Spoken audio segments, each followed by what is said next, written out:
আসসালামু আলাইকুম। আপনারা সবাই কেমন আছেন? তো আজকে আমি চলে আসলাম আমার ছোট্ট মিনি খামারে। তো আজকে আমি দেখাবো আমার কিছু ছোট, ছোট গাছ এবং কোয়েল পাখির ভিডিও। তো দেখেন এখানে অনেক গাছ রেখেছি ছোট, ছোট করে। আর এই গাছ রাখার কারণ হচ্ছে এখানে তাহলে ছাওয়া থাকে, রৌদ্রের তাপমাত্রা খুব কম পড়ে। বর্তমানে রোদের তাপমাত্রা খুবই বেশি, তো তার জন্য একটু গাছের ছায়া প্রয়োজন। তো তার জন্য এখানে কিছু গাছ লাগিয়েছি। দেখেন গাছ লাগানোর ফলে গাছে ফলও ধরে গেছে। তো এখান থেকে কিছু মরা ডাল ভেঙে দিচ্ছি। আর এই পরিবেশের মধ্যে যখন পাখিগুলো থাকে তো তাদের মনটা আরো বেশি ভালো থাকে। তো আমি আজকে দেখাবো যে কিভাবে খাঁচার মধ্যে কোয়েল পাখি লালন পালন করতে হয়। তো খাঁচার মধ্যে এক জোড়া অথবা ২ থেকে ৩ টা ৪ টা কোয়েল পাখি যদি আপনারা লালন পালন করেন তাহলে এভাবে একটা খোঁড়া রাখবেন এবং একটা পানির পাত্র রাখবেন এবং একটা খাবার দেওয়ার পাত্র রাখবেন। তো সবসময় যদি ওদেরকে খাঁচার মধ্যে লালন পালন করতে চান তাহলে এই ৩ টা জিনিস রাখবেন। এতে করে ওই যে খোঁড়াটা দিবেন ওখানে ওরা ডিম পারবে এবং এই পাত্র থেকে পানি খাবে আর এই পাত্র থেকে খাবার খাবে। তো এই খাবারের পাত্রগুলো প্রতিদিন পরিষ্কার করে রাখতে হবে। বিশেষ করে পানির পাত্রটা আপনারা পরিষ্কার রাখবেন। এতে করে ওদের অসুখ-বিসুখ কম হবে, কারণ পানি থেকে রোগটা বেশি ছড়ায়। তো এখানে আমার কবুতর ওখানে ওই পানি-পুনি ফেলে একদম নোংরা করে রেখেছে। তো ওগুলো আমি পরে পরিষ্কার করে দিব। তো এই কবুতরটা আছে আমার এখানে। তো তারপরে আমার কোয়েল পাখি এভাবে আমি লালন পালন করে থাকি। তো ওইখানে আবার একটা ছালার চট কেটে দিতে পারেন। ওরা যখন ডিম পারবে তো ওইখানে ডিমটা পারবে। কোয়েল পাখি কিন্তু নির্দিষ্ট একটা স্থানে ডিম পাড়ে যদি আপনারা ছোট থেকে অভ্যাস করতে পারেন। তো আমি ওদেরকে খোঁড়া দিয়ে রেখেছি। ওরা ওই খোঁড়ার মধ্যেই একটা খড়কুটা দেওয়ার প্রয়োজন নাই। তাহলে ওরা বিছে নষ্ট করে ফেলে। একটা ছালার চট অথবা ন্যাকড়া কেটে দিবেন, তাহলেই হবে। তো ওইখানে ওরা নিয়মিত করে ডিম পারবে এবং খাবার আ পানির পাত্র এবং খাবারের পাত্রটা প্রতিদিন আপনারা একটু ক্লিয়ার করে দিবেন, যাতে করে ওরা ময়লা খাবার না খায়। এতে করে কোয়েল পাখি কিন্তু সুস্থ থাকবে।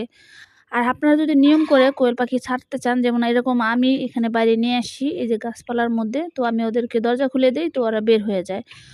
তো এভাবে যদি আপনারা অভ্যাস করতে পারেন আপনাদের কোয়েল পাখি, তাহলে ওরা বাইরে থাকবে এবং আবার খাঁচা যখন ধরবেন একটু ২ সাইড দিয়ে বেড় দিলে ওরা আবার খাঁচার মধ্যে ইচ্ছে করেই চলে যাবে। তো আমি ওদেরকে অভ্যাস করে ফেলেছি এভাবে। তো আপনারা চাইলে আপনারা এভাবে অভ্যাস করতে পারেন। তো কোয়েল পাখি পালা খুবই সহজ। কোয়েল পাখি যদি নিয়মিত পরিষ্কার করেন তাহলে খুব দুর্গন্ধ করে না।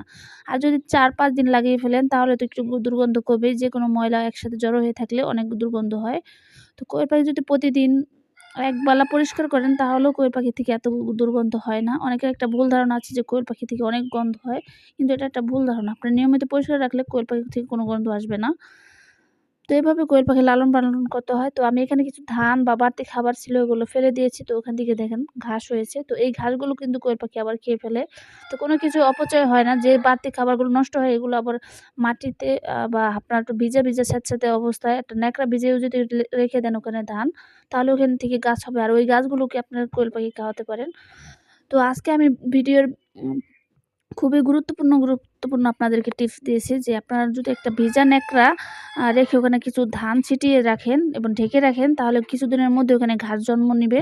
তো এই ঘাসগুলো আপনারা কোয়েল পাখি খাওয়াতে পারবেন। তো এই তো বিষয় ছিল। তো এটা হচ্ছে আমার একটা গাছের লেবু, অর্থাৎ কমলা লেবু। এটাকে বলে চাইনিজ কমলা। তো এটা আমি রেখেছি। তো দেখেন আমি এটাকে আপনাদের কেটে দেখাচ্ছি।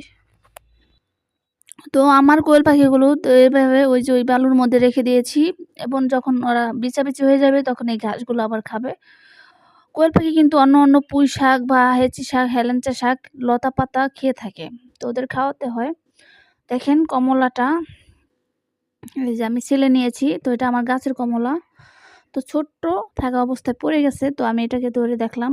তো এখনো এটা পাকার সময় হয় নাই, কিন্তু এটা পড়ে গেছে। কিন্তু টক হয়েছে অনেক।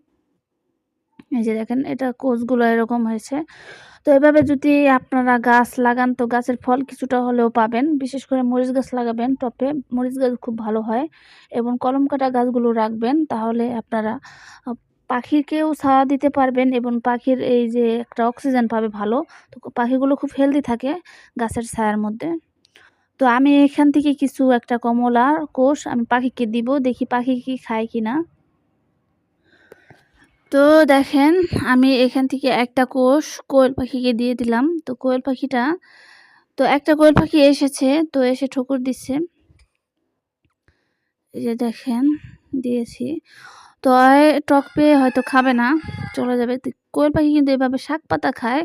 তো এরকম ফল খায় না, এটা আমি দিলাম এভাবেই। তো বিকালবেলা আমি বিশেষ করে কোয়েল পাখিগুলোকে ছাড়ি। তো আপনারা চাইলে তো বিকালে কোয়েল পাখিটা ছাড়বেন অথবা সকালবেলার ভোরের দিকে ছাড়বেন, তাহলে ভালো হয়। তো আজকের ভিডিও ছিল এই পর্যন্তই। আপনারা সবাই ভালো থাকবেন, সুস্থ থাকবেন। আসসালামু আলাইকুম।